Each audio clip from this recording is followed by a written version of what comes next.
Minsan, hindi mo masisisi some people na may bad experience kung ano sila ngayon, kung ano yung pinapakita nila na image, na kilos, na ugali ngayon.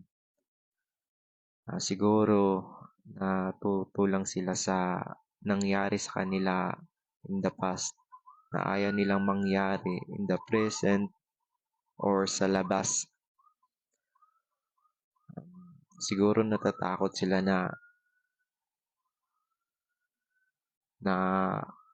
maranasan ulit yung worst na yun. Kaya nagiging strong yung character nila. Minsan naman, ayaw din nilang ipakita na mahina sila. Kaya sa labas ng bahay nila, halimbawa, pinapakita nila na matapang sila.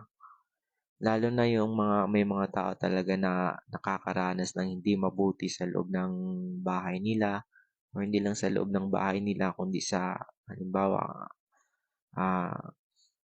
may mga tao na wala ng parent, tapos nakikitira sila sa relatives nila, tapos hindi sila tinatrato ng mabuti. So, yun, may mga hindi mabuti na karanasan sila. Kaya pag nasa labas sila, sobrang strong ng character nila na parang bully sila. Kasi ayaw nilang maranasan sa labas yung naranasan nila sa loob. Tsaka minsan, yung mga nangyayaring hindi mabuti, yun din yung nagiging daan, nagiging way kung bakit may mga tao na nagiging matapang after nung bad experience na yon. Kasi 'di ba, totoo naman yun kapag may mga masasamang karanasan tayo, lalo na consistency na lagi natin yung nararanasan or years, lagi na nandun tayo sa masalimuot na experience na yun, na worst experience na yun.